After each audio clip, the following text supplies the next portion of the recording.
Hello दोस्तों, मेरा नाम है अनूप और आज मैं आपके साथ वो गलती शेयर करूंगा जो मुझे काफ़ी भारी पड़ी। और लेकिन आप लोगों का इसमें बहुत फ़ायदा ज़रूर होगा। तो 2013 की बात है, मैंने एक घर खरीदा था पुणे में और उसकी कॉस्ट थी 40 लाख रुपए। वो बात 2013 की थी और आज 2023 चल रहा है। 10 साल हो चुके हैं इस बात को। और अगर मैं कैलकुलेट करूं अपने होम लोन की तरफ, तो मुझे ये दिखाई देता है कि मैं बहुत ही घाटे में हूं। उस घर के लिए 10 लाख तो मैंने खुद जुटाए थे और 30 लाख का मैंने एचडीएफसी बैंक से लोन लिया था। तो आज की तारीख पे सिर्फ 12 लाख रुपए जो है वो प्रिंसिपल पेड हो चुका है थ्रू ईएमआईज, और 18 लाख रुपए अभी भी मुझे बैंक को देने हैं। अगर मैं इंटरेस्ट कैलकुलेट करूं तो पिछले 10 सालों में बैंक ने मुझसे तकरीबन 22 लाख रुपए इंटरेस्ट ले चुके हैं। और आज का जो इंटरेस्ट रेट चल रहा है होम लोन के ऊपर वो अराउंड 9% का चल रहा है। तो फ्यूचर में मुझे नहीं पता ये इंटरेस्ट रेट कम होगा या ज़्यादा होगा, बट अभी भी मुझे 18 लाख रुपए बैंक को देने हैं। और आप कैलकुलेट कर सकते हैं कि घर की जो कॉस्ट है वो कितनी ज़्यादा है। 10 लाख रुपए जो मैंने खुद दिए, प्लस 22 लाख का इंटरेस्ट जो मैंने पे किया, प्लस 12 लाख रुपए का प्रिंसिपल पेमेंट, प्लस 18 लाख रुपए जो मुझे और देने हैं और उसके ऊपर का इंटरेस्ट।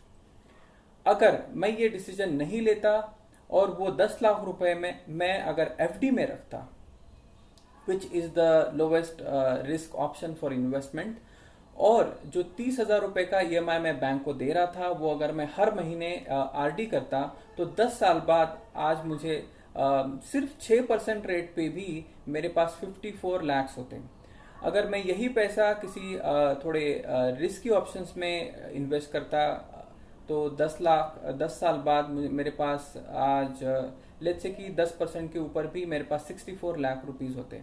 और अगर मैं थोड़े से और ज़्यादा रिस्की ऑप्शंस में इन्वेस्ट करता, और अगर हम ये चल के चले कि 14% का मुझे रिटर्न मिलता, तो हो सकता है मेरे पास 70 से 80 लाख रुपए होते।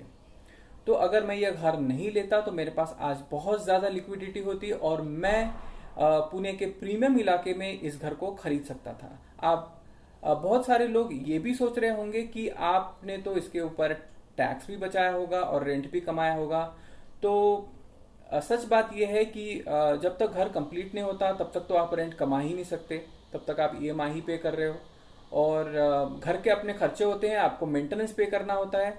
और क्योंकि ये घर आउटस्कर्ट्स में था तो इसका इनिशियल रेंट बहुत ज़्यादा नहीं था। इनफैक्ट बीच में कोविड भी आ गया था, तो अंटिल लास्ट ईयर इसके बहुत ज़्यादा मुझे रेंट नहीं मिल रहा था।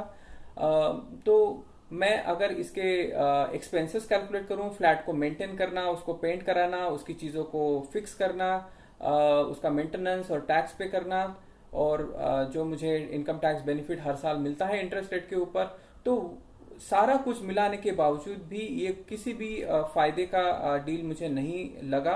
इनफैक्ट अगर यही पैसा मैं सेव करता और इनफैक्ट सिर्फ एफडी और आरडी में भी रखता, तो भी आज मेरे पास इतना पैसा होता कि मैं शायद मेरे ऑफिस के पास एक घर खरीद सकता था। तो घर खरीदने के लिए कभी भी जल्दबाजी मत कीजिए।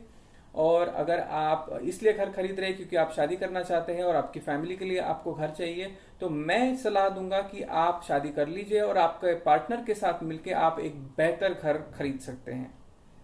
Thank you. आई होप ये इंफॉर्मेशन आपके बहुत काम आएगी और मैं ऐसे ही अपने कुछ डिसीजंस आपके साथ शेयर करता रहूंगा।